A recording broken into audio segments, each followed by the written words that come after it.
maniera così numerosa.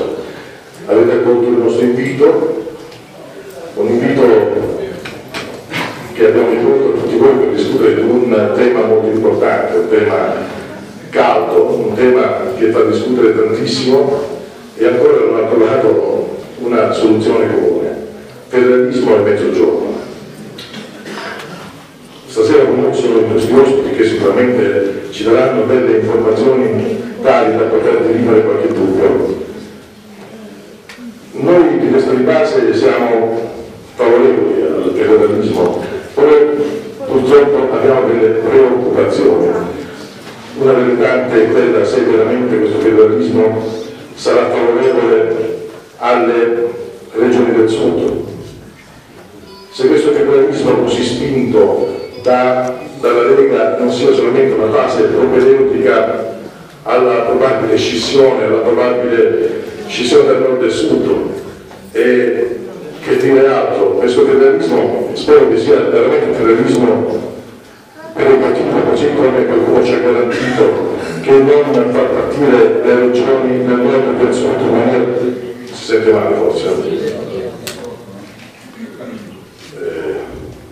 Non so che fare.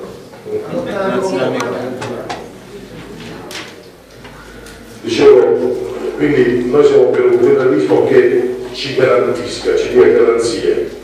È chiaro che noi immaginiamo un'Italia, sappiamo che l'Italia è fatta di tanti territori diversi l'uno dall'altro, quindi sicuramente ha bisogno di diciamo, situazioni che saltino appunto le peculiarità del territorio, però vogliamo che questo sia come tante tessere che alla fine messe insieme si uniscano e facciano un unico disegno che è quello della patria unita, della nazione unita sotto un'unica bandiera.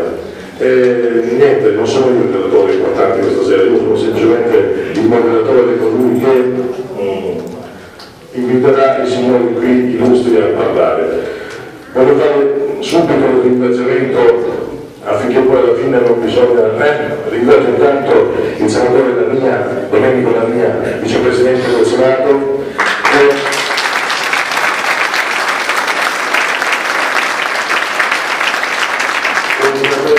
coordinatore nazionale anche degli enti locali, nonché coordinatore regionale del PDL, che nel giro di pochi mesi ho ricordato qui in questo estremo regno d'Italia, un Bettino Stelle, per dirla come la dice il sindaco del posto pubblico, no? Dopo il comunismo, no? Quindi nella tutta estrema a dare il suo contributo e a stare vicino a noi. Voglio ringraziare il dottor avvocato Antonio Giorgi, consigliere nazionale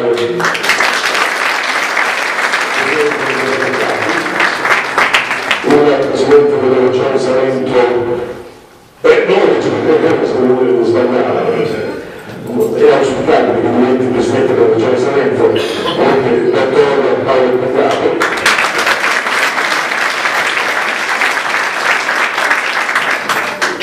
Abbiamo anche il grande nostro Presidente della provincia,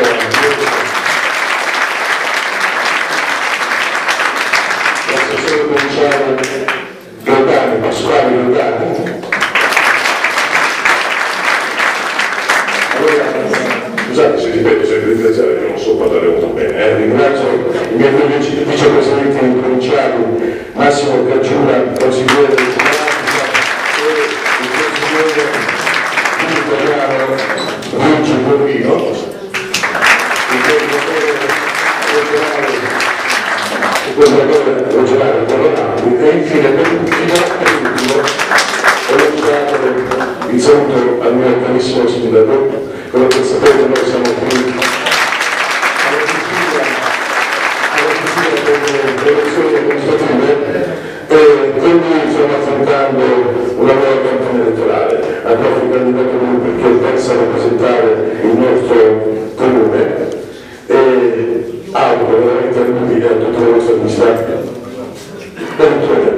Grazie.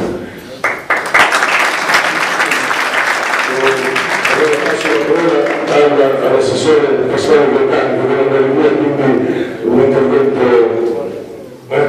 veloce.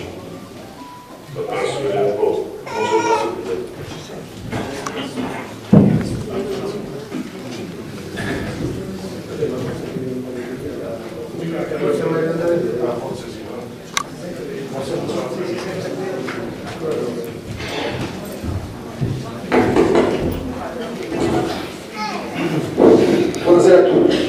Ma devo dire con molta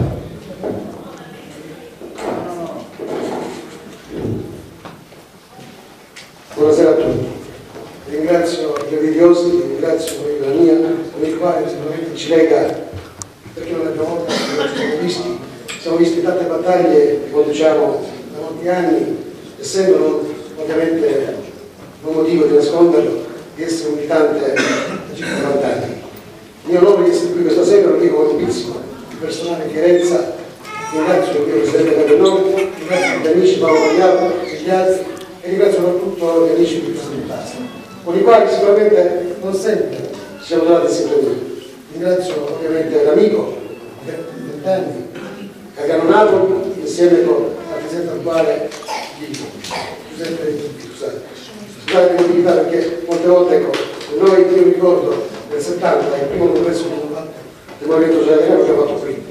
E ovviamente non era come eravamo un pochino inquieti e inquietanti in quel periodo. Ce lo dico con molto rispetto, non eravamo in comunione di nazione. Certo, noi abbiamo un'anima diversa. Sicuramente le battaglie che ha fatto Fernando in questi anni, in qualche circostanza sicuramente non siamo trovati d'accordo. Però sappiamo perfettamente che le battaglie che portato avanti non sono battaglie per le quali sicuramente voleva alzare il tiro, sicuramente non erano battaglie per esplose, ma erano battaglie di sicura civiltà. Quindi a lui va l'onore e il merito per quello che ha fatto. Lo ringrazio personalmente, anche se più tardi sarò legge dal per la stima e per il rispetto che ha avuto personalmente nei nostri confronti, il quale mi ha detto proprio di saluto da parte del mio personale e di Alleanza Nazionale, e quindi salutare tutti e ovviamente scusate perché mi prendo un pochino l'ansia e quindi stavo per dire andiamo a Napoli per battaglie che lui ha condotto nonostante i diletti che abbiamo avuto. Sicuramente siamo trovati sempre in sintonia. Credo che questo movimento abbia bisogno di rispetto perché dovremmo essere tutti quanti uniti per poter portare avanti un discorso unitario e quindi vittorioso. Io ho puntato, qualche, essendo un tema abbastanza tecnico e quindi con i batti, con il federalismo, ho fatto gli appunti per cui, scusate se vi dico, l'occasione di questo dibattito ci dà la possibilità di soffermarci non soltanto sul passato e sul presente, ma anche e soprattutto sul futuro. Abbiamo compreso tutti che al di là di ogni forma di critica, di ogni forma di legittima polemica, questo Paese vuole essere unito, vuole affrontare l'unità di spirito della vita. Confondere la famosa dialettica delle schermate consentite delle democratiche